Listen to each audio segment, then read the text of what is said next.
Hi అండి. జగన్మోహన్ రెడ్డి ఖచ్చితంగా నేను చెప్తున్నాను. పవన్ కళ్యాణ్ చూసి నేర్చుకోవాలండి. ఎందుకంటే ఆహ్, నిన్నేదైతే ఆనా కొణిదెలు ఉన్నారు కదా! ఆమె తన కొడుకు కోసమైతే అక్కడికెళ్ళింది. తిరుమల తిరుపతి దేవస్థానంకెళ్ళి అక్కడికెళ్ళి అక్కడ తలనీలాలు అందించడం కావచ్చు, లేకుంటే అక్కడ డిక్లరేషన్ మీద సంతకం పెట్టడం కావచ్చు, నేను డిప్యూటీ సీఎం భార్యని నేను పెట్టేదేందని చెప్పకుండా డిక్లరేషన్ మీద సంతకం పెట్టవచ్చు. అంటే ఆమె క్రిస్టియన్ మతం, ప్రస్తుతం ఆమె క్రిస్టియన్ మతంలోనే ఉంది. హిందూ మతంలోకి మారలేదు. హిందువుని పెళ్లి చేసుకున్నప్పటికీ.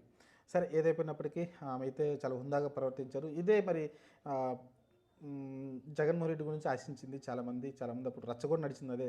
ఇంతకుముందు ఆయన సీఎంగా ఉన్నప్పుడు ఆయన డిక్లరేషన్ మీద సంతకం పెట్టకుండా అనేది మనం వెంకటేశ్వర స్వామి దర్శనం అయితే చేసుకున్నారంట. కానీ ఒక రూల్ అయితే ఉంది కాబట్టి ఆ రూల్‌ని అయితే పాటించాల్సి ఉంటుంది. అన్ని మతస్థులు ఎవరైనా తిరుమల పైకి వెళ్తే ముస్లిం గాని, క్రిస్టియన్ గాని వెళ్ళినప్పుడు ఆ డిక్లరేషన్ మీద సంతకం పెట్టాల్సి ఉంటుంది. అది జగన్మోహన్ రెడ్డి చేయలేదు. నేను చేయనని చెప్పాడు. అదేంటి నాకు అర్థం కావట్లేదు. ఆయన క్రిస్టియనా లేకుంటే హిందూ అనేది మరి క్లారిటీ ఇస్తే అయిపోతుంది కదా! అందరూ తెలిసిందేంటి ఆయన క్రిస్టియన్ అని. మనం కూడా చూసాం. వాళ్ళ నాన్న సమాధి దగ్గరికెళ్ళి వాళ్ళు ప్రార్థనలు కూడా చేయడం చూసాం మనమైతే. సరే ఆయన మరి ఒప్పుకోవట్లేదేమో, నేను క్రిస్టియన్ కాదు నేను హిందువునని మళ్ళీ చెప్పుకుంటున్నాడేమో నాకైతే తెలియట్లేదు. కానీ కొంచెం ఆ క్లారిటీ జగన్మోహన్ రెడ్డికే లేదనుకుంటాను. నేను క్రిస్టియన్ కాదు నేను హిందువుని అనుకుంటున్నాడేమో ఇంకా. తెలీదు కానీ సరే, మరి ఆయన క్రిస్టియన్ అయితే డిక్లరేషన్ సంతకం పెట్టడం పెద్ద విషయం. ఆ పెద్ద విషయం ఏం కాదు కదా! కానీ రాజకీయం కోసం అంతే ఉంటది. కానీ చేస్తే బావుంటుంది గదా! నిన్ను వదిలిపెట్టేవాళ్ళు ఎందుకు వదిలిపెడతారు చెప్పండి? మీరు క్రిస్టియన్ మతం అని మీ నాయకులు నమ్ముతున్నారు. అలానే మీ మీ కార్యకర్తలు నమ్ముతున్నారు. అందరూ తెలుసు. ఇప్పుడు నేను కూడా తెలుసు. జగన్మోహన్ రెడ్డి వాళ్ళ వైఎస్ ఫ్యామిలీ అంతా కూడా క్రిస్టియన్ మతంలో ఉందని క్లియర్‌గా తెలుసు అందరికీ.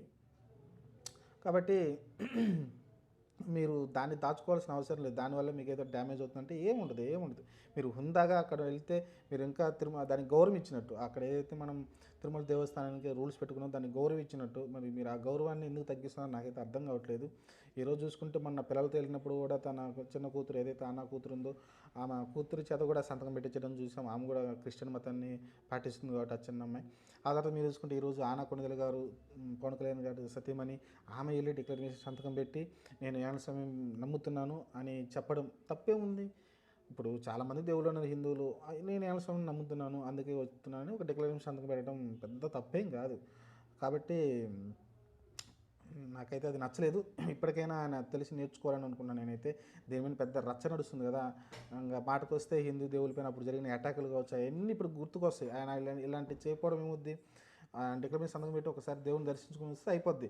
అంటే అప్పుడేంటి క్లియర్‌గా అర్థమవుతుంది హిందూ దేవుళ్ళపైన ఆయన వ్యతిరేకత ఉందనైతే చాలా పోర్ట్రేట్ చేస్తా ఉన్నారు. జనసేన గాని, టీడీపీ గాని చాలా పోర్ట్రేట్ అవుతుంది కదా! అప్పుడు ఆయన ఉన్న హయాంలోనే చాలా ఇన్సిడెంట్ కూడా జరగడం చూసాం మనమైతే హిందూ గుళ్ళపైన. ఆ తర్వాత దాన్ని సమర్థించుకునే ప్రయత్నం చేశారు. కొడాలి నాని లాంటి వాళ్ళు గట్టిగా